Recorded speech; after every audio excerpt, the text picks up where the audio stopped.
All right, everyone, welcome back to the Book Graveyard. Today we have another very special guest. His name is Mike, and he is from the Grindcore band Malefaction. He is also on Instagram as Hail Horror Hail. Welcome to the show, Mike. Thank you. Thanks for having me. This is going to be a lot of fun, so let's do this. Yeah. So I seen on Instagram and in the retro paperback cover art Facebook group that Mike was posting Is It Bag Worthy pictures, videos, posts, not a video, a post. And so I was like, oh man, you know what? Let's just grab you and we're going to put you on camera and we're going to do this in front of everybody. That's what we do. Well, it's a very original idea I had, right? So didn't steal it, use it from anybody. So No. Very bag-worthy episode. Well, I mean, we both come from the punk underground world where there's no copyright. There's no nothing. You just take what you want. And it's all ours. Exactly. So I thought we would talk a little bit about Malefaction, the band you're in, because you guys have been doing shows again. You're originally around in the mid to late 90s and then the early 2000s, right? Yeah, they were a band in the early 90s, and my actual first band was a kind of a Metallica Megadeth cover band. We had like one original, which every band has to have. And we played a show with Malefaction. Like, we were from a small town, so we drove in. It was a big deal for us, and we played our first show with their first show at a punk fest. So that's kind of like, it's kind of cool. And then, fast forward 4 or 5 years later, I'd kind of kept in touch with some of them, and I knew their bassist was not able to tour, had left the band, and I said, hey, if you need somebody, let me know.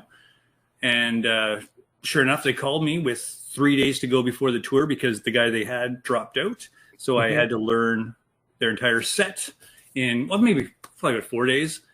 4 or 5 days. I learned the set, rehearsed it with them, and then I was on the road for 4 weeks. And they asked me to join the first night of the show, or the first show in Fargo, North Dakota. Yeah, that's awesome. What was I looked up the discography. So they had their first tape came out in 1993. That goes back pretty far. And I was like, because Mike had sent me a flyer because they're playing with Unholy Grave in a month. And I was like, oh, wow, that's like old school. And then when I went to go look this up, I was like, Malefaction was around before Unholy Grave. Yeah, they started out, and when they started out, granted, they were more like thrash, hardcore, and they put out a bunch of demos before I joined, and a full-length CD that kind of followed that trajectory. And then when I joined, it was like they'd kind of been thinking they wanted to change direction, and we went full like grindcore, hardcore mode, and we never looked back. What was the first release that you were on? First release I was on was a 7-inch. Oh, I don't know who put that out. I think it was a guy from New Jersey. I think it was actually a guy from the band that we did the split with. They were called So I Had to Shoot 'Em. And we each did, 3 songs on a 7-inch, right? Like, So, because, you could do that on a 7-inch because you're grindcore. So, yeah, we did that. That was the first release we did. I think that was, I want to say 97, 98. 96. 96. You know what's funny is the name of that band, the way it's spelled, it looks like it's another language. It's one word, right? You say it because it's like Soy Had Tosho Otham or something like that. Yeah. And then you say it, I'm like, oh, that's witty. So I had to shoot them. Yeah.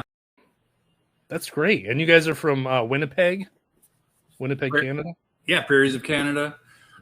Which kind of, I think was both a blessing and a curse. Like you don't sound. I think we had our own sound. I still think that, even listening back to those recordings, like, but the curse is that you have to drive 4 hours to get to Fargo. North Dakota, right? It was your first American kind of city.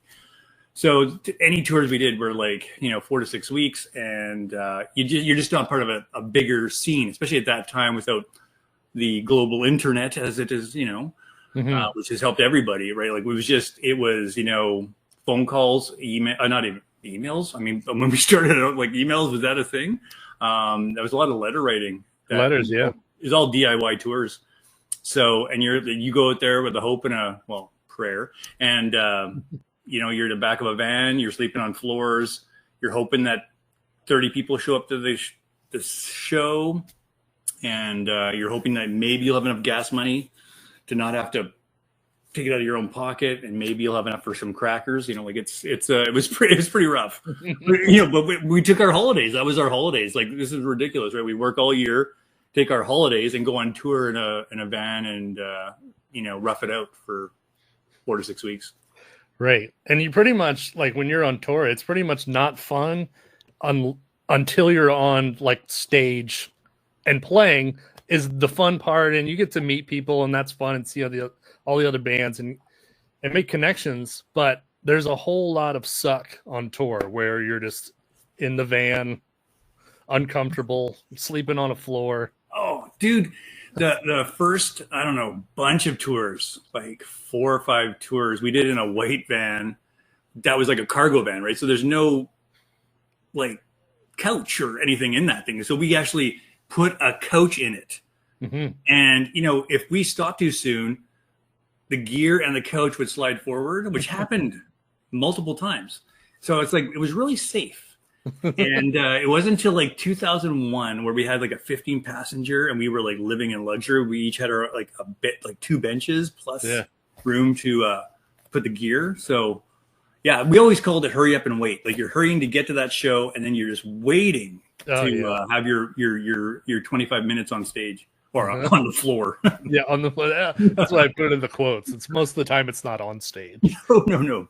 Those that video that it's going to be in this video of you guys playing live. That's a huge show. What was that? That was Manitoba Metal Fest. So it's a annual event that a dude here, he's in a bunch of bands. I've known him. He goes back. He was at our early shows, and now he became a promoter, and now he's doing it full time. So like, he was doing it on the side while he was working. Now he did it long enough that he's, that's his thing. And he does it at the Park Theater. That's one of the main venues in the city now. It's a beautiful venue that they've restored, and it's got a great sound system. Like, it's great. It's just perfect. So it's Manitoba Metal Fest. He does it. It's 2 nights every year. And he brings bands in, flies some bands in. It's a bunch of local bands play. So we get exposure from the local bands, and we get these, international bands playing. And it sells out every year. It's a great 2-day fest.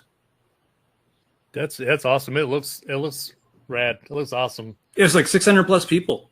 And I don't want to like toot our own horn, but there were a bunch of them there that were there for us. So hell yeah. Well, I mean, you've been around forever. Were you mentioned in the Slave to the Grind, the Grindcore documentary? I don't remember. No, but we should have been. No.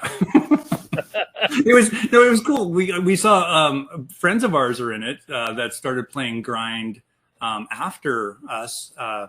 I don't even know how you say their band name, Archigathis or. Oh yeah. So it's our friend Dan. He's in a bunch of bands. He drums. I don't know if he does vocals in art. No, he doesn't do vocals in that. But they're in that thing, and he actually, his first band when he was like 15 played our CD release in 2001. And his dad had to bring him there with his gear and had to stay in the show because it was a club, so it wasn't all ages at the time, unfortunately. So it was great. We got him to play his first show opening our CD release in 2001. So it's kind of a cool little synchronicity connection thing. Yeah, that is cool. Yeah, Archigathis, right? That's a way better pronunciation than mine. I think I have a couple of their 7 inches. All right, so. Let's talk a little bit about you. You're a big fan of horror, obviously. Hail horror, hail. Yeah, love it. And you're also a teacher. I am. Yeah, I teach early years. So I teach young minds, and it's awesome. That's hard. But man, like it's nothing like seeing kids learning how to do shit and loving it and being like excited about learning. And like when you can help kids how to read or teach them how to read or even read better, or just to share your love of reading, math, these kind of things, like show how much you love it.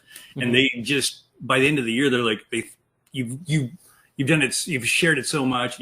They're like, yeah, I think I do love reading. Even if like they start the year going, I don't like reading. So it's kind of a cool thing that you can see happen over the year. Cause like I push reading so much in my room. There's reading every day. Like and I have my own library in the classroom. So it's a big deal. And I share, and they know I like thrillers and scary books and that kind of stuff. So they're like, Goosebumps? Do you read Harry Potter? I'm like, yeah. So, but they're just like, I don't care what we talk about. If it's books, I think that's success. That's awesome. And the new little kids, the brand new little kids, they know what Goosebumps is? No. Oh. Are you no, through the movie. Oh, okay. They'll like their bigger, older brothers or sisters might be familiar with the movie, maybe. Yeah, it's weird because like things that you and I would think are just like general knowledge are like right over their heads. It's like, but then you talk about Freddy or Jason, and they're like, "Yeah, I know what that is." So, oh wow, that's or like what's the art? Like Terrifier, the art, the clown, things like that, or Scream. What's his name? Ghostface. Ghostface, yeah. So that kind of stuff, they're totally down with. Interesting. That is interesting. Is there like a new like Goosebumps for kids, like a mainstream version of it? I know that there's new. There are new types of Goosebumps books, but I don't know if they're marketed towards kids as more of nostalgic adults. Yeah, that may be, but there isn't. Not that I'm aware of that. Is focused on young readers, like a horror type thing. Even Goosebumps, like it's too mature for the readers that I'm working with. Yeah. I remember when my son was reading and I was reading to him in bed and stuff like that. And I remember he wanted to read a scary story. So we started with the Goosebumps. And I remember like it was something like, the boy turns around the corner, sees the shadow, and he feels chills, and there was nothing but the sound of his own heartbeat. And my son was like, okay, that's enough. I'm not like, it's like, no, I'm not doing this. Like that's not for me. And now he loves horror. Right. But that was, 14 years ago or whatever it is. And he's 5 or 6 years old. It's like, that's too mature for him at that time. So have you been reading horror your whole life? Has that been your main literary focus? Overall, yes.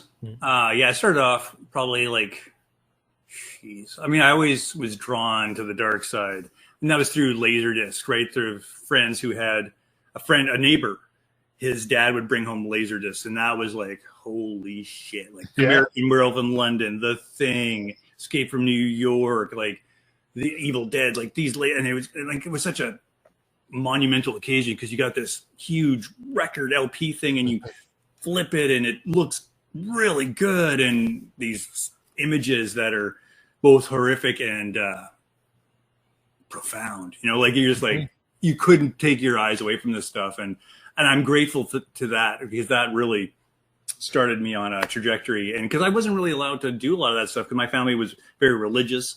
And they questioned a lot of the stuff that I, had interest in and the way I presented myself later on in life. And but like my mom always read, so I always thought that was great. But she would read like Reader's Digest, right? So I didn't have that kind of literature in the house. Yeah. I remember going to people's houses and seeing like ashtrays and cigarette butts and, a Stephen King, The Stand there, like that was like, and those, no, probably would have been it, because The Stand came later when it was re-released in paperback. So it's probably the cover of like that big paperback of it. And like, just see those like cigarettes and coffee. Like it just was like this. I was like, I want that. I want to smoke that. I want to read that. I want to drink that. And I did all those things, and it was great. I quit smoking, but I kept doing all the other things. Yeah, it worked out for you. It's been a great life. Yeah. But I think I started probably with fantasy. Probably like sword and sorcerer stuff, like choose your own adventure. That kind of stuff was a big. They had it at the school library, and there was this one book. I've never found it again since I was in school. But it was like those hardback books. They were like big, but they're thin. You could get them in school, and they'd have different topical things you would read about. But this one was like a haunted house book, and it was like I was in like grade 3, right? Like I'm like, and I would take that book out every week, and because it would have like pictures of a real place, not of ghosts, but just of the place where the haunting occurred. Mm-hmm. And it was that, man, I was like, that was like early days of like found footage, right? It was like, I was all in. I was always trying to find the next, the next scare. Yeah, that's awesome. So it was actually a nonfiction book. It was. I guess it was a nonfiction book. Yeah, I guess it would be considered nonfiction. And then eventually along the lines, I found Lovecraft. I don't know how I got Lovecraft. I think we'd make trips into the city. So originally I'm from a small town before I moved into Winnipeg. So we had nothing there. I'd have to drive in, and you have to save your pennies so you could go get a book or go get a cassette. I had to, am I going to get the New Maiden, or am I going to get, whatever book I can find? And so you were kind of stuck. But I remember finding Lovecraft, and it was those, what later became known as like the Whelan. I think it's Whelan is his name. The where the Michael Whelan, the Whelan. Okay, yeah. And I was just like, well, that's freaking awesome. I'm totally gonna read that. And then later I heard you'd hear like Morbid Angel and these death metal bands name drop Lovecraft. And I'm like, well, this is gonna be the greatest thing ever. Exactly. Yeah. Exactly. I think we must be the same age, because that was those books, those Whelan covers. Those are the first ones I found too. And I think that they had just come out. And it was, it was a big deal because they'd just been reissued, and I thought they were like new literature. Like I didn't realize where his history and his thing. So that was just, and it was short stories, which I think was perfect for me at the time, because it wasn't like a 400-page tome that I had to digest. Yeah. It was like, some of the stories were longer. So when you get to, I think it was like Shadow over Innsmouth was like Innsmouth, whatever you say it.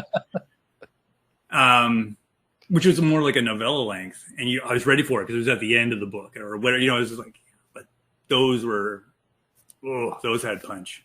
Yeah, it was. I remember hearing the name Lovecraft and not really knowing what it was, and then those books came out. And I was like, I want to check out whatever this is, because the covers are just so amazing. And before the internet, you can't just Google Lovecraft. If there's no one to tell you what it is. So I was with you. I have no idea what era it came out in. But I was just like, oh, these are so different.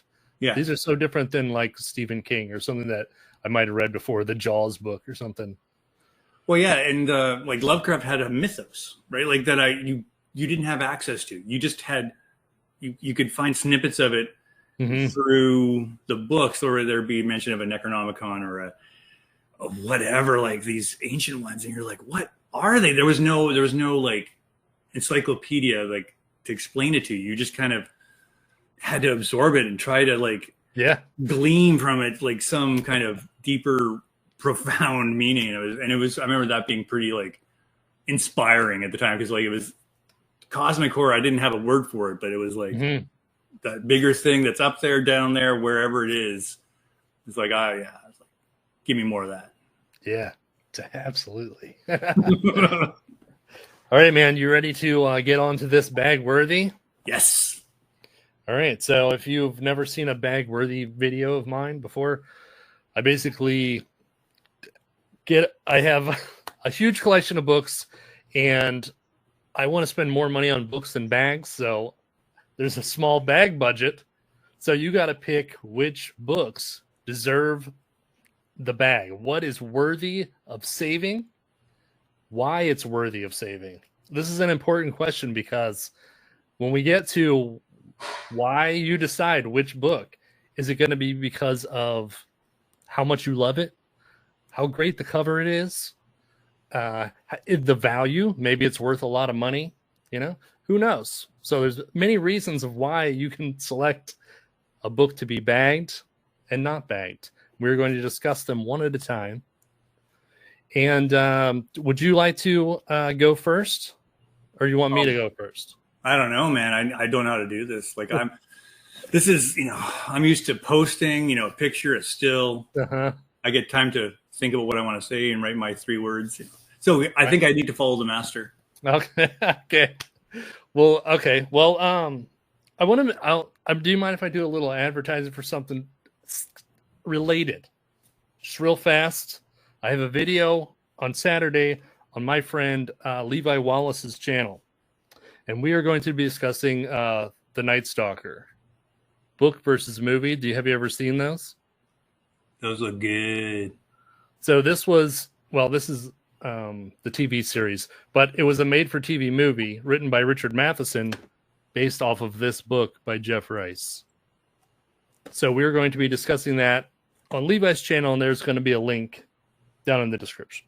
So I just wanted to say that before we get started. Okay, first up, we're going to start off with the no bag. Oh, I'm going to make me bigger also. Oh. Okay, so first up on the not bag worthy is someone who makes an appearance often in the not bag worthy section, and that is J.N. Williamson. I really like this cover here. Let me see if I can get the lighting better. Of The Offspring. Terrible band. So, what was that? Punk rock. I love punk rock, but I was never a fan of The Offspring. But I really like this because it has the mummy, and so why is it not bag worthy? Is not a big fan of J.N. Williamson's writing. Have you ever read a J.N. Williamson before? Negative. No. I've read 1.5. So maybe that's not fair. Maybe I should check out more, so you have a better idea of the man's talents. But so far, not impressed. So no bag. And then for bag here, we've got Panic by Chris Curry. Bag. So this is a Halloween book that I read for Halloween last year. And this book is wonderful. This is Irish mythology in it, and it's related to Halloween. There's a big these creatures that only people with the sight can see, and they can grab you on Halloween, and Halloween's coming up, and I don't know. It's just 2 thumbs up, bag worthy. So that sounds pretty cool. Now it is your turn. All right, not bag. Going with Quarantine by Josh Webster. So you can see that. Yeah, it looks pretty gross. I like that. Mm-hmm. But I haven't read it, and it's cool. It's in good shape. I think it can withstand a little more, and it just doesn't meet the criteria of what I'm going to bag. I know nothing about this book. I just picked it because I'm like, well, it looks kind of cool. I haven't seen it a lot, so maybe I should bag it. But maybe eventually. Well, I guess eventually is the goal. All books will get bagged. Yeah. But this goes on the to be bagged at a later date pile. So yeah, just cool. It's got a great title. Raised, font there and stuff. Looks like some kind of fetal thing with skeleton hands as only can be born from the skeleton-like creature. So yeah, absolutely. So yeah, it's just cool. Is it a biomedical horror? Is it like it probably should be. agent? The symptoms: uncontrollable violence. The prognosis: death within 6 to 8 hours. Oh, it kind of sounds like 28 Days Later. Yeah, CIA. Some cystic fibrosis. Oh boy, man, sounds a little too heavy for me. Top secret laboratory. So pretty cool, but not bag worthy yet. All right, going on to the bags. We got The Night Runners by JR. Me and Lansdale, we're like tight, man. So we go JR Lansdale. No, Joe R. Lansdale. Oh man, you got to see this cover. I got to get out of the reflection. It's got one of the main character, or an interpretation of the main character on the cover. and I have read this, and it's freaking awesome. It's vicious. It's like prototypical splatterpunk. So well written. Lansdale really is one of the best at dialogue. I can just listen to him or read him all day long. He didn't do a lot of horror. Overall, he kind of went into crime, which is all equally great. And I'm reading the Hap and Leonard series. I'm on like book 7 or 8 now, and it's just fantastic stuff. Not horror, but gritty, and the writing is just so damn good. But this is bag worthy. I think it's worth a few pennies too, but it's so damn good. Yeah, total bag worthy. Nice. And you threw in the crime too. I like that. All right, up next we got a non-bag worthy, and this is Glory Hits. Let's see the snake there, the scientists and the snakes. Yeah. So what's going on here is that Charlie and Anne were expecting their first child. They were excited and happy. Neither of them even gave a thought to the acid they had dropped a month before the baby had been conceived. So we got some acid freak out, poison acid babies. I don't know, but I find this book often, so it's not bag worthy for that reason. It's just really common. I've upgraded it like 2 times. I've sent it out to people, but I haven't read it. I haven't read it yet. I've never seen that one, but I like the premise of acid gone wrong. Acid babies. And then Bagworthy here, Satan's Seductress. This is part of a trilogy, I believe. Actually, I don't know if they're related or not, but he has 2 other books. One's called Satan's Love Child, and the other is Satan's Mistress. And here's Satan's Seductress. But I think this one is valuable. So we went ahead and threw it in the bag for that reason. I mean, not to mention the cover's amazing, the title's amazing. It's just all around bag worthy. That's what that is. Those books look great. Those McNaughton books, those are hard to find. All right. Yeah. Not bag worthy. We got Raptor Red by Robert T. Backer. I don't know if it makes like. You can tell I'm a teacher.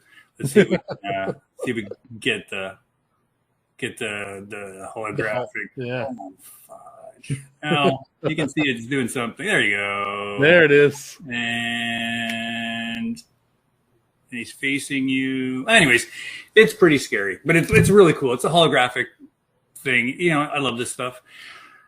I bought this because I'm in a book club, the Richard Laymon book club, which really has turned into more of just a feast of trying to get everybody to buy your books or other books, and you talk about them and about everything. But of course, we all read books, and we've done some buddy reads. And so one of the guys on there, I'm not going to mention names, Cult Sickness, but he was super into this. He had this book. He's like, we got to read this. So a few of us were like, okay, well, give us time to find this book. And we all found it, and we were hyped to read it. And he didn't end up reading it first, but one of the other guys did, and was like, I'm not finishing this book. This book is a piece of shit. Yeah. It's not cool. It's like an anthropologist. Oh, sorry. It was written by an anthropologist, and it's written from the dinosaur's perspective. So you're just like hunting and trying to find food. He's like, this is literally the most boring thing I've ever read. So cool cover, not so cool stuff going on. Maybe you should get a bag for the holographic thing, but yeah. Yeah, mismarketing is definitely a non. Yeah, and I think that's part of the problem with the early '80s stuff is it was marketed as like horror or extreme or whatever, but it's like this is like a science book, you know, like from the perspective written by an anthropologist from the perspective of a dinosaur. So kind of a cool premise, but I don't think I want to read it. Yeah, clearly I don't because somebody else read it first, and we all decided to not waste our time. Okay, and moving on to Bagworthy. Now this is Limbo. 2 by Jan Lara. Now, some kind of caskety thing. It's got, I don't know if that's an image of another portal or a TV screen, widescreen in the early 80s, maybe the first one. But I just love this cover. It gives me like 80s vibes all over. I don't see it a lot. Maybe it's out there, but I love the font. I love everything about it. But I have not read it, but it just looks cool. And there's things like coming up from the ground. And who's that by? Jan Lara. Jan Lara. Not that I'm familiar with that person either. I don't even know if they have. I don't know a thing about them. But it's Maribeth has a secret she thought dead and safely buried, a secret that twists and turns and writhes, never to find rest. Something quite contrary grows in her neighbor's garden. Something not quite good, yet not quite evil. So I don't know. Not quite good. Could be great. Could be not quite great. Could be not quite. Yeah, right. It's like they describe it. but the cover, I don't know. It's 80s vibes all over. I love it. I just love it. I love big fonts like that. I've never seen that one before. Yeah, I found this in I believe I found this in Minneapolis on a road trip. We were down there, and we were at I think it's called Dreamhaven Comics and stuff, and they had a bunch of paperbacks from hell kind of stuff. And I saw this, I was like, oh yeah, I'm not leaving here without that. That's too good. Too good. Awesome. All right, here we go. So we got some occult stuff going on here with New Moon. There. I really love this. This looks like a 80s VHS cover of some satanic witchcraft going on in New York City. What city? St. Louis. Right, because there's the arch. So yeah, I don't know. I haven't read it, but I've read another William Kelling Jr. book, and I was not that impressed. But just because they wrote one book that you didn't like doesn't mean you won't like the others. So I went ahead and got this on the awesomeness of this cover. That cover's worth it. Yeah. I have a few of his books too, or in that one too, and none of them are bagged, but they have great covers. Of William Kelling Jr.? Yeah, I've got a few of his, yeah. Do you have Brujo? That's the book I'm talking about that I read. Yes, I do have that. That one, yeah. This is a much better cover because it's got the that kind of raised font there. Mm-hmm. Yeah, Brujo it had its moments where, I mean, it wasn't absolutely terrible, but it did make the top 10 worst. I don't know. And then for the bagger, we got the Devil's Reign novelization. Do you know the Devil's Reign? I know the movie. Yeah, that's what it is. That's cool. So it's I didn't realize there's a novelization. Yeah, a novelization of the movie. So obviously bag worthy. They didn't even put Captain Kirk on the cover. That's crazy. Well, and what's it? What Ernest? Isn't it Ernest Borgnine in that too? As the yeah, he plays the cult leader. Yes. Yeah, he's awesome. Yeah. Yeah, and apparently it's John Travolta's first film, and he's one of the melting guys. You can't even tell it's him. Oh, I was gonna say I don't remember him, but that's cool. Yeah. So Devil's Reign is bag worthy.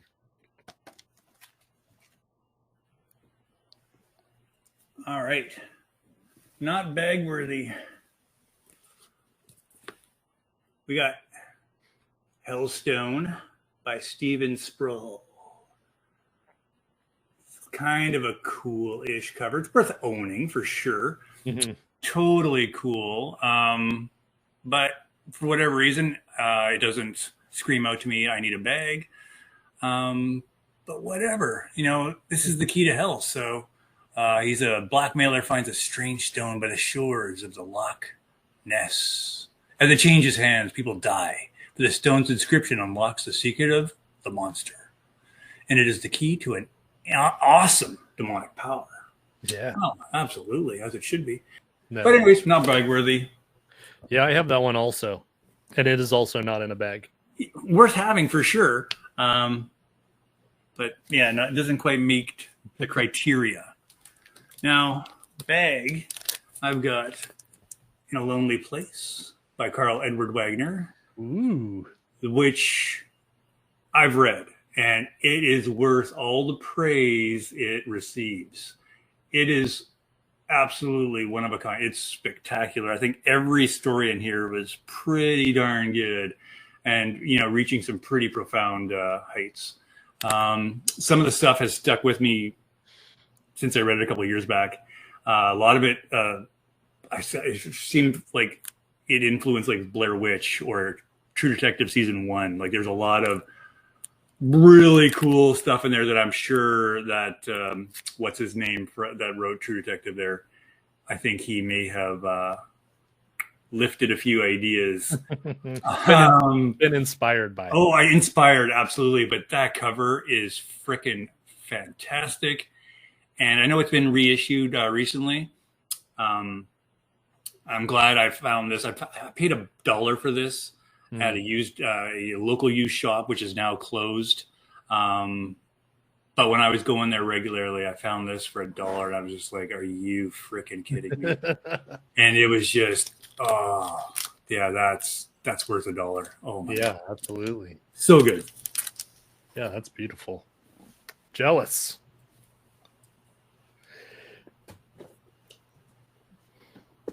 All right, so we got No Bag Worthy, Spirit Stalker. This also has that the raised font like you like, and this has Native American lore in it, and I pulled this one out because I wanted to remind myself to read this thing because it looks awesome. So this is in the video because as a reminder to myself to read this, and it's not in a bag because it is in really like good condition. I'm not too worried about it at the moment. That it's not at risk of tearing or folding over or anything. It's pretty solid. It was just bought, well, maybe not yesterday, but so yeah, no bag, but very cool looking. That's a great cover. And then I got this bagger of the Ruby Jean Jensen Night Thunder. This is one of her 90s books. This is a great book. I read this one. It's about these old style pilgrim religious type people, and they come out of this grave from underneath this tree. They're building a mall. How old school is that? So they're digging up all this area, and they kill this tree that's 100,000 years old. And these people come up from the grave and like move into town and like kind of start this religion, and everyone is kind of like zombified going there. And they're evil. And it is awesome. They are usually evil, All right. Not bag worthy. Oh man, this one probably should be bagged. Abyssos by Raymond Hardy. Now, this is a book I found, the same place I found that Carl Edward Wagner, and I kind of was just getting back into collecting and reading horror, and this is one of the first ones I bought that they had there because we were buying kids' book at the time. And I was like, I just saw the spine, and I was like, yeah, that looks metal. yeah. And I opened and I pulled it out, and yeah, the cover looks metal. Some kind of like satanic cathedral, which is pretty much what it is. There's cults. It's pretty great. I read this is like probably 8 years ago, so memory not quite what it once was, but I remember being pretty spectacular in a kind of just fun, kind of cool way. But should be bagged. It's got the embossed cover too, so yeah, I guess that's what we call it. Not raised font, embossed cover. See, I'm starting to think of things. All right, cool, but not quite bag worthy. But another tour horror, always so good. Yeah. Oh, and we'll go with the bag. Got Disembodied by Robert Walker. Now you can see the Darth Vader like dude in the background. Oh yeah. Yeah. That's the problem with the bags is they get the glare. The They're best bag. one. Yeah. Oh yeah, There we go. yeah. But he's yeah. I don't know what Darth Vader's up to, but those zombies in the slime pit, man, Mm. they get so worth it. And I love that bright slime green uh, title. Like that's just that, Mhm. to me. That's just is smoking, and it's in perfect condition. Like I found this at a different used bookstore in the city here, and it was $5, and it was in the newly acquired books. Just acquired. Mhm. I just was like, oh, you've got to be kidding, of course. But I'm super happy. $5. I'm like, yeah, that's worth $5. Uncracked spine, like, oh, perfect. Yeah, that's nice. That looks like a death metal cover. It totally does. Like, are you like that's like Cannibal Corpse all over it. Yeah. Awesome. All right. So up first, we're doing here we go with the non-bag is Ludlow's Mill. I can't remember if I've shown this one or not, but I have read this. It's a novel of sensual horror, as you can see from the top there.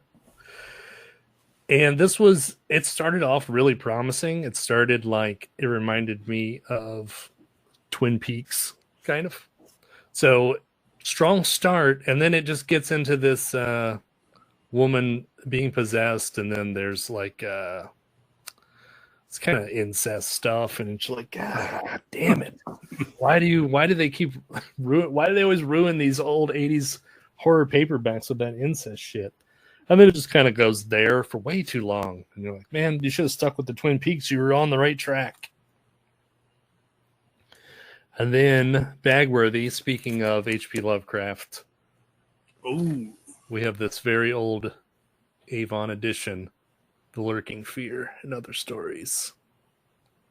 Yeah, that's pretty spectacular. We paid a pretty penny for this at last year's Pulp Fest. So yeah, I mean, classic shit. So that's a Bagworthy for that reason alone. Okay, going not bag, going with some John Ferris, The Fury. Now I've seen this book with a bunch of different covers. Mm-hmm. This to me is the coolest 80s looking. Yeah.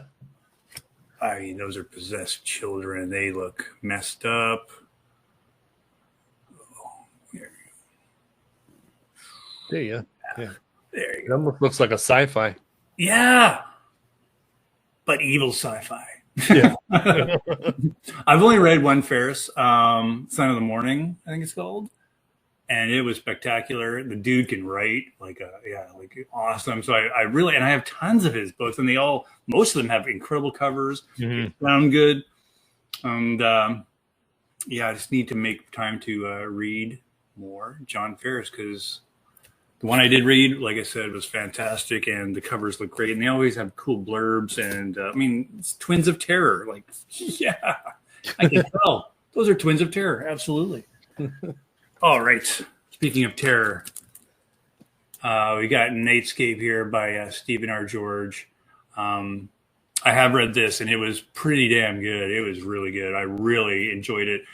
And this is a book that I made a point of, like, I have to own this book. I don't remember where I saw a post of it, but the cover just was like, are you kidding me? Like, yeah, one of the greatest covers I've ever seen. It's iconic to me. Like, that just, brutal. And the book holds up. It's got this going on in there. You got dream stuff, culty stuff, good stuff. Nice. And all of his covers are super great. And I hear that he's one of a handful of zebra writers that were really very good. Mm-hmm. Of course, it's zebra. You can't go wrong with zebra. Oh yeah. Spectacular cover. Spectacular. I actually had this as my Instagram, what do you call it, the face thing? The thumbnail? That's it. And when I joined a book club, one person in there was like, I changed it to like my actual human face. And I don't know if she was kidding or not, but she was like, do you have something I thought you had something wrong with you, and I didn't want to say anything. I'm like, come on, like, if I have something wrong with me, that's pretty wrong. That's pretty messed up. Like, it's dripping. I mean, yeah, not. It'd be funny. It'd be funny if you took a picture of you making that face and then like photo impose the messed up part on top of it and really confuse her. Yeah, missed opportunity. All right, first, so we got the no bag here. I keep saying first up like it's the beginning of the video. I grabbed this 90s looking precog. I thought that it was going to be some kind of like cyber horror, but it's not. It's about this kid who goes through this experiment and he can tell the future now, and it comes with a terrible, horrifying power. But I haven't read it, but I just liked how 90s it looked, and it's from 1990, so it was like right on the edge, and it's also in really good shape, you know. So that's why I didn't bag it. If they're like, it doesn't make sense, because if they're in nice shape, you should be like, I should put a bag on it so it stays in nice shape. But at the same time, you're like, I got these other ones that I got to keep together. They gotta keep them together. So I got to put a bang on them. All right, I got some Freudian stuff for you here. I want to see if you can figure this out. So I got the Tandon Book of Horror Stories, and I want to know what you think that monster represents.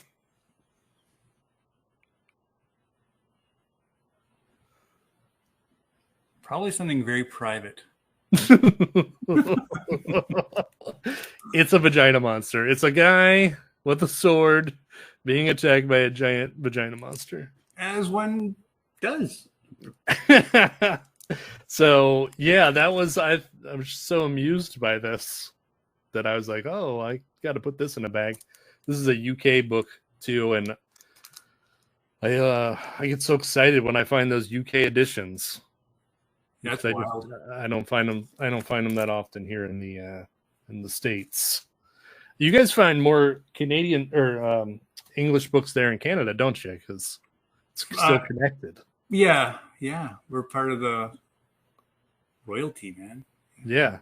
I think we do find probably if I was collecting books 15 years ago, I think that would have been prime time. I don't see them as much anymore, but yeah, we still get a lot of it. I mean, most of our stuff is American or the Canadian edition, so whatevs. Oh, this is not bagged. I'm going with Death Angel. Oh, that's cool. By Robert Black. Now, that's just cool. I mean, it's so simple. Not simple. It's just straight ahead. We're not trying to pretend that we're not anything else. But it was a summer no one would forget. The method was the same for each doomed child. First came the warning, a page torn from the book of Exodus enclosed in a letter. Then each little boy received a package containing a gruesome reminder of the evil to come. Finally, the evil would come a calling. Ah, sure. Yeah, Grim Reaper. Yeah, you know. I know I bought this just for the cover alone. It was like $5 or something. I was like, heck yeah, I'm totally getting that. That's absolutely awesome. Yeah, and it's in great condition. So it didn't quite get. Hasn't been bagged yet. Yeah, it will eventually. Next up, bagged. Oops. Let's try going over here. Evil Dreams by John Tigas. Oh yeah. Super Lovecraftian looking image. Doesn't quite come up. There's cool oranges. It's all embossed.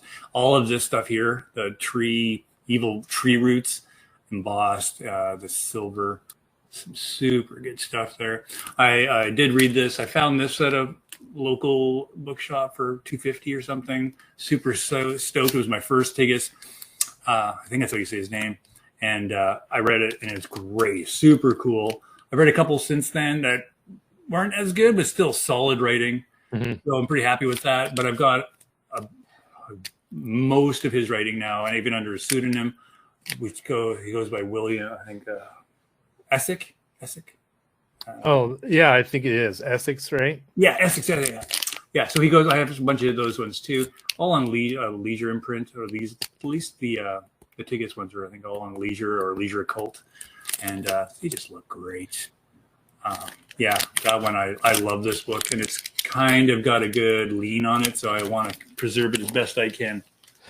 Yeah, that's awesome. My wife read one of his books and she absolutely loved it. And now she she just keeps buying more and more of them. Yeah. But she said kind of the same thing that you did, where she was like, this one was really good. And this one was like, But the writing was good. So I'm okay with it. Just...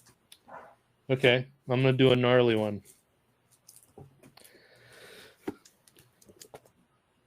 So we got Blood Tide here. No bag.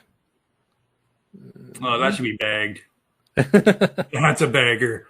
Yeah, I read this, and it is about this cop who finds this Nazi bracelet while he's diving, and he puts it on, and then he gets possessed by this stormtrooper or whatever, and then he just kind of like starts to become a Nazi and like rallies the town together. And I was hoping for more supernatural, and what I got was like a "it could happen here" type story. And I was like, oh man, like this is kind of hard to read. Yeah, just to watch the people get in line in this small town behind this reactionary dude, and you're like, can we have some more supernatural Nazi stuff? So I didn't put a bag on it. Why? I don't know. It's once again, I hate to keep using the same excuse, but it's in really good shape. I'm just not worried about it. Really thick. I don't know. And so here for bagged is my most brutal looking book. And that is Harvest Moon by Anthony Craze. It's about a satanic cult in a small town. I haven't read it yet. This is a UK one. This is a UK edition. And I just love that cover. When's that printed? Like the 70s, 60s? Like that. It looks awesome. I don't know. I think it's from the 80s. Wow. I know. It looks really noir, kind of that crime look to it. Yeah, it looks savage. Nice. Savage. Speaking of savage, I've got Afternoon of the Gosling. Did I say that right? Afternoon of the Gosling. I mean, isn't a gosling like a baby duck? But by Meryl's Huffman. It's hard to tell what's going on. Is she dragging a baby and then the baby's leaking blood everywhere? Well, the baby, I think, is a doll. I mean, a doll, yeah, a doll. Yeah, but that is one creepy ass doll that's got some definite black metal vibes. Clearly up to no good. Yeah, there's a lot of smear. Yeah, I was like, when I saw that, I was kind of like, oh, that's cool. And I'm like, that's pretty brutal, pretty crazy. Yeah. In its own little way. I don't know if it's the innocence and the blood or what the smear, but wow. But this is a zebra, and it's in great condition. So a reason why I didn't get bagged was literally the same as you've been saying. It's in really good condition, and I don't know. It'll get bagged, but very cool. Next up, this is a pretty popular one you see around. See No Evil by Miss Patricia Wallace. That was, yeah, is that in Paperbacks from Hell? Yeah. That's literally in paper. It's a pretty common, well, not common, but one that people I think refer to, I'd say, as a classic zebra cover. A lot of the Wallace books have incredible artwork, painted the painted skeletons, painted doll-like things that just, I don't know, I just find them just mesmerizing to look at. I've heard the writing not so great as the Wallace books. Mm-hmm. but I have quite a few of her books for cover alone because they are all spectacular. But I just that embossing. What is it about the embossed cover? Like it is. I think it's just because they only did it for that short period of time. Yeah, So you totally associate it with that. Is that? Oh yeah, that was the bagged one. That was bagged. I'm just saying. I like when it's your turn because I just sit here and I'm like, like I'm just watching a video. I don't have to do anything. I'm like, oh well, shit. it's kind of strange because like I've only ever spoken to you in texting. And now, like when I see you, I think you should be on the screen. I should just be like, having my coffee, and you should be talking to me about books. So yeah. Forgot I had to run the show. All right, what do we got here? We'll do another one. Oh. No bag. Last come children. It's David Hagberg, author of The Hollow Men. Very 80s there. Looks kind of like a slasher. I thought it was going to be a kid horror book, which I'm not really a fan of, but it doesn't look that way when I read the blurb. So I don't know. I just wanted to pull it out and have another look at it. Are they twins? It has human sacrifice in it. Yeah, it looks that way. Sure, they sure do look similar. It doesn't have a bag because it's a novel of demonic horror. Okay, there you go. It doesn't have a bag because I don't know, because it has the kids on it. That's why. If there's kids on it, I'm not quick to grab that bag. Just not into the kid horror, and there's so much of it. So much of that 80s horror that's the kids books. Not a kid, you know what I'm saying? Kids on the cover. Evil kids, psychic kids. Bagworthy, Night of the Living Dead. Another movie novelization here. It's shiny. Yeah, that's spectacular. That is by John Russo, which he wrote the screenplay with George Romero. So yeah, first Night of the Living Dead. Bagworthy.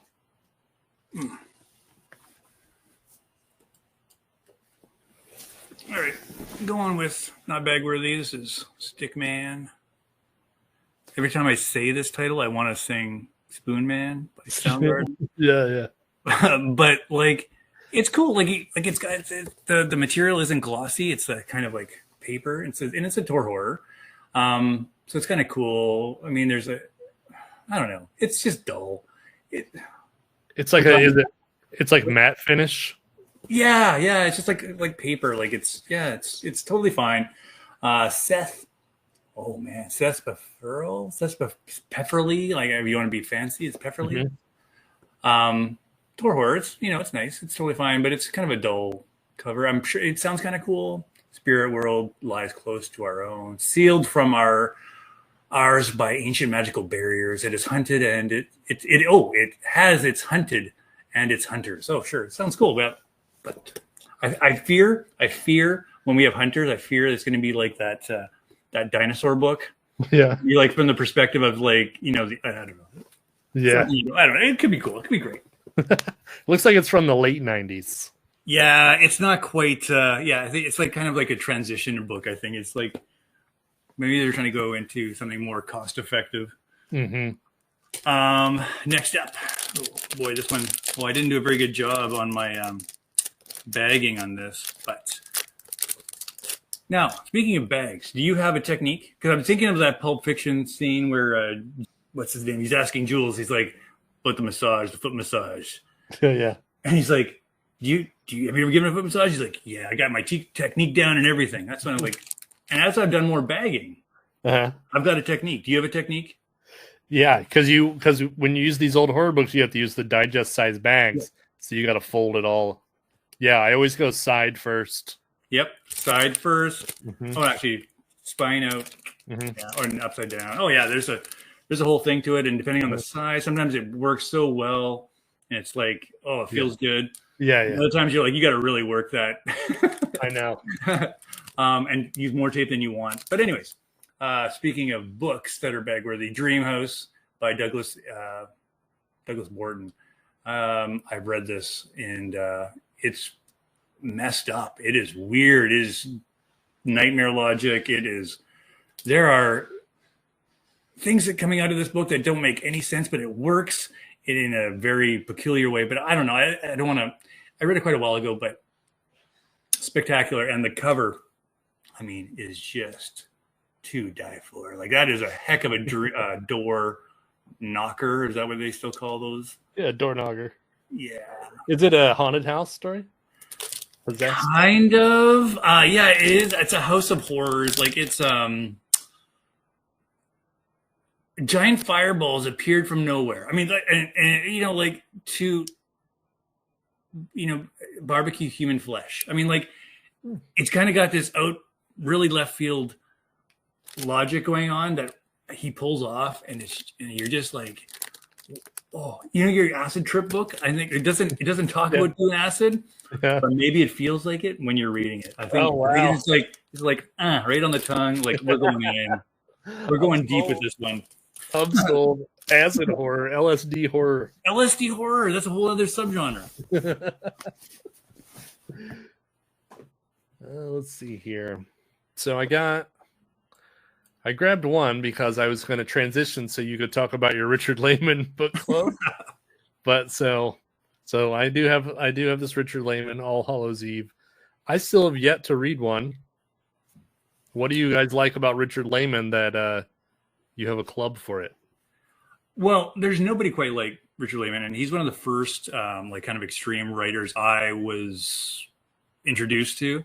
Actually, the guitarist in Malefaction, Clint. He, I don't know, we were probably in the late 90s there. He introduced me to Laymon, Ketchum, Lee, a lot of the splatterpunk stuff. So I didn't know it was splatterpunk at the time. But I read Island by Richard Laymon, and that's like they get stranded on an island. People are doing horrible things to each other. People are dying. Just complete debauchery, and it's literally got one of the best endings of any book I've read. It's up there with Headhunter by Michael Slade as just a jaw-dropping climax. Mm-hmm. But Laymon is, he is not for everybody. Like, it's easy to read. I find it, like, when I want to break from, not that I read very literary stuff, but he's just, it's candy. It's just soothing to my brain.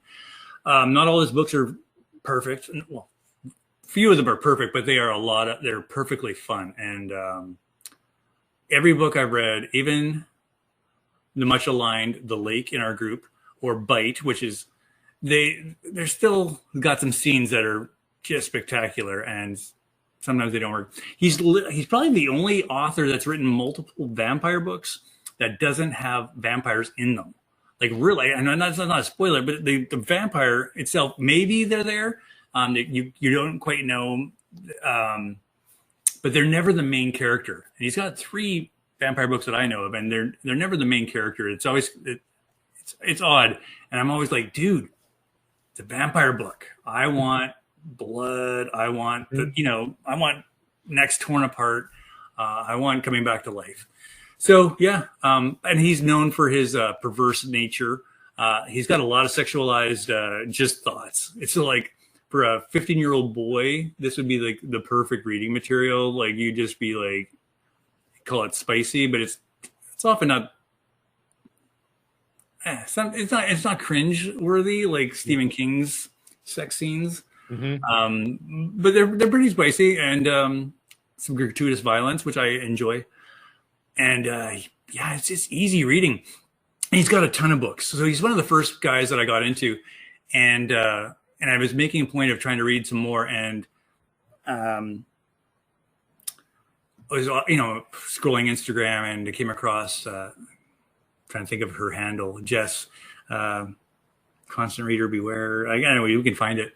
But she put out I'll call like anybody interested in doing a monthly read of Richard Laymon. And I was like, heck yeah, like I was like first in. I'm like, I want to make a point of reading a book, and I've reread a bunch of them now with the group, and we're getting close to like the last, I don't know, 5 to 7 books of his like 34 books. You know, because we've been doing this club now for 2 years, Wow, or more, and it's become more than a club. It's kind of a little family. Like it's odd. These people that you don't talk to in real time, you know a lot about, and you know their reading habits, and you know who you should be recommending books to. It's pretty damn cool.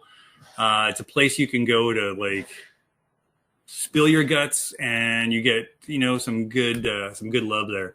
So it's pretty cool. And like I'll be sitting there laughing on my phone, and my wife will be like, "Is it the book club?" I'm like, "Yeah, it's the book club." Okay, we talk about the most inane stuff and some of the most harrowing stuff that's happening in our lives. So it's a pretty spectacular. It's a pretty amazing group. Shout out to Richard Laymon Book Club. If anybody's interested in reading Richard Laymon and you want to join us for the last 6 months, you know, we can hook you up, because it's a great group. So how do they get a hold of you? I don't know. Instagram, man. They have to send Mike a message on Instagram. Yeah, send me a message. I'm not in charge of the group, but we can definitely we can set you up if you're interested. Yeah, I don't know if that answers your question. I've read pretty much almost every Laymon now. And if anybody, what's that? Which one? Oh, Hallows Eve. That's cool. It's the first of the Beast House trilogy. That one is the best of the Beast House trilogy. The others, they kind of just go down like this, literally. Like it just doesn't quite work as well in this. Actually, more than a trilogy, there's a novelette at the end too that sucks. I think, yeah. But anyways, but that first book is. It's got some sketchy stuff in it too, and you're just kind of like, whoa, this is like early 80s. You're like, man, this must have been. It's still mind blowing. So I can't imagine what it was like reading that at the time. Is it a Halloween? Yeah. The Beast House is the house where where these murders have happened over time in the past, and I think it's the matriarch or her husband.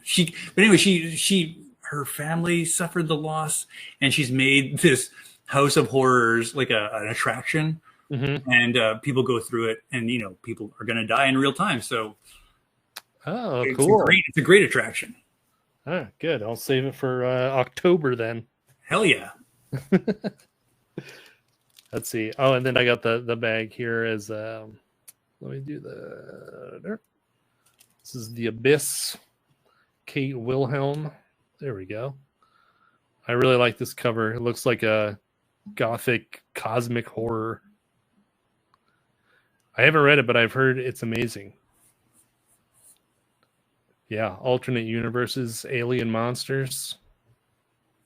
The abyss that lurks near each of us, ready to destroy us. So that got a bag. That's a great cover. Super cool. All right. Not bag worthy. Predators. Yeah. Predators by Eric Sauter. Now, this has got a little bit of a step back here. Now, it's supposed to have, I think it's supposed to be, well, maybe it doesn't. I thought maybe it got ripped out. But yeah, it's not spectacular in any way. The cover is totally cool. Predators. But reading this book is incredible. This is an incredible book. It's super grim. Almost reads like a McCammon book. I don't think there's anything supernatural in this one, but it is cool. It's a Canadian too. This is my Canadian content, so I can play that.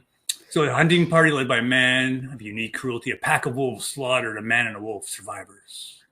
Turned into an odyssey of vengeance and seething jungle of the city. Oh yeah, he has this connection with the wolf. Oh man, it's gritty, and just flipping awesome.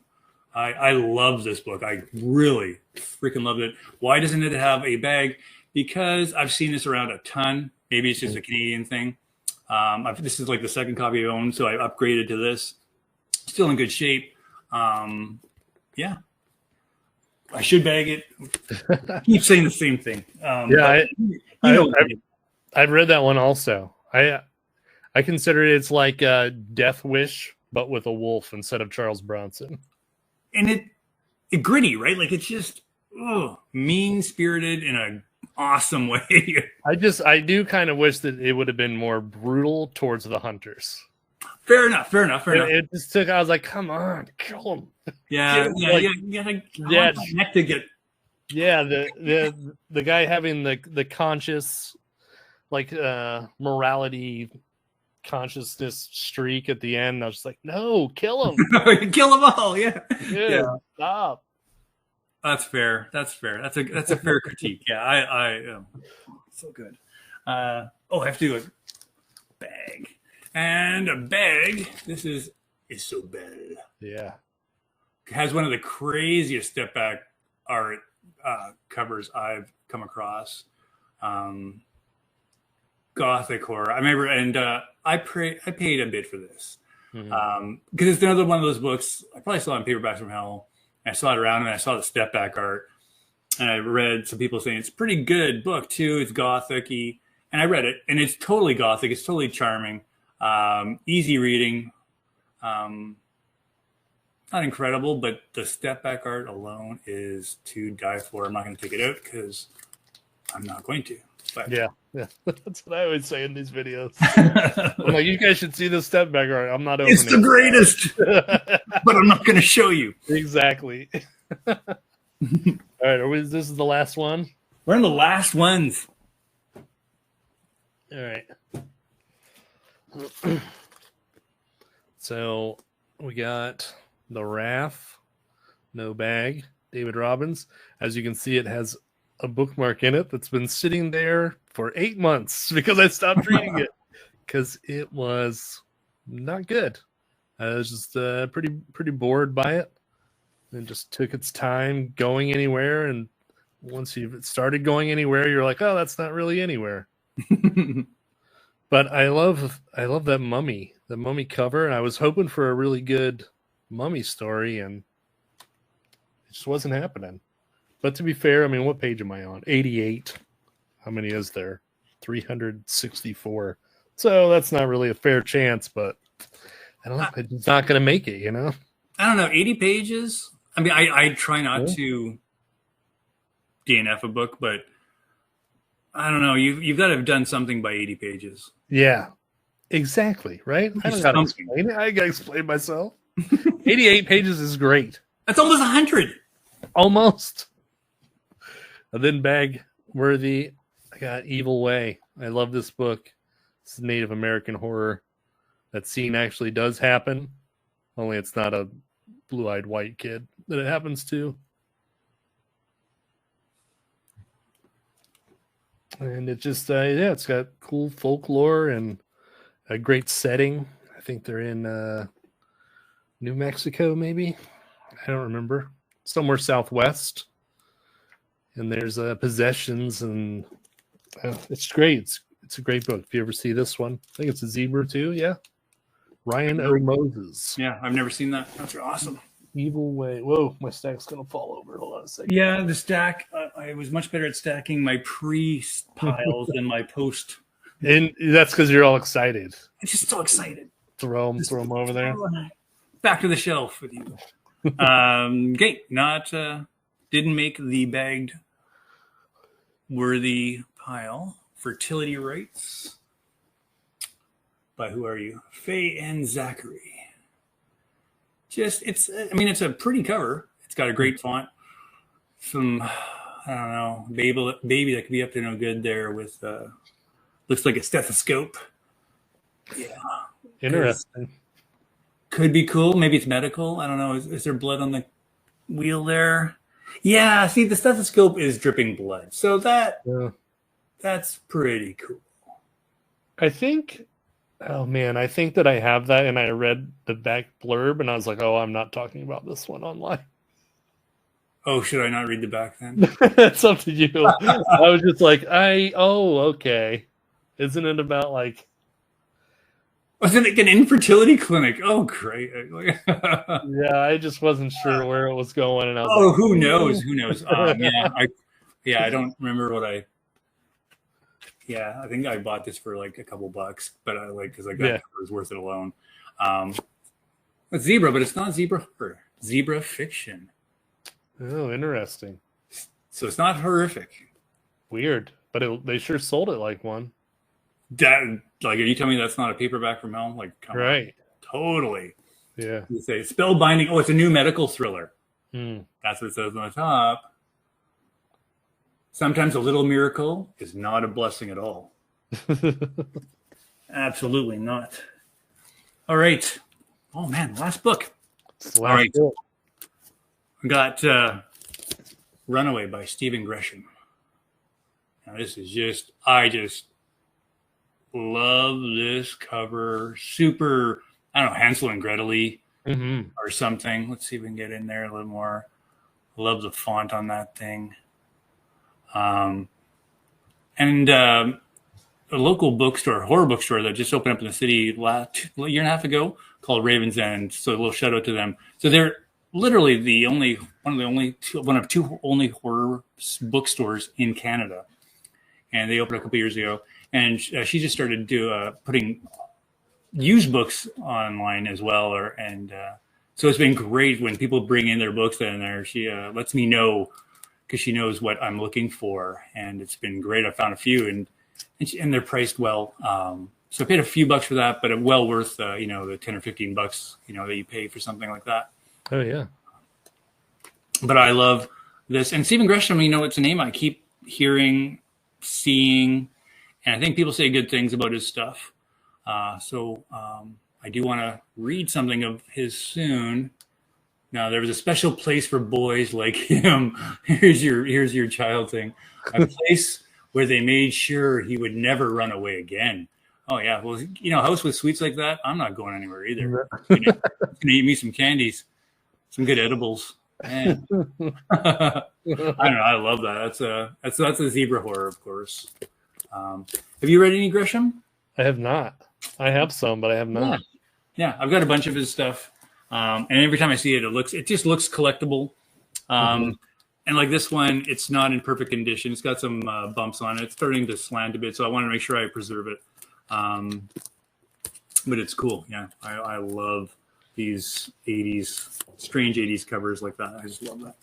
Yeah, the Candyland Candyland, man. going on is awesome. Yeah. Don't be the Candyman, though. It's not a good vibe. What the candy? What do you mean? Don't be the Candyman. Don't be the Candyman. I don't know. Who's building that house? The Candyman, and that's not a good. And if you've seen the movie, it's. I don't know. I don't know if there's crossover here. Well, there we go. Was it bag worthy? That was a lot of fun. In the bag, man. Yeah. We got the show in the bag. We did put the show in the bag. That's great. It's a great way. Not dad jokes. I'm here for them. So be looking out for Mike's new YouTube channel. This is the start. He's got a taste. I'm telling you, he'll be back. The glory. Cool. All right. Well, thanks everyone for watching all the way to the end. You're the best. And we will see you later.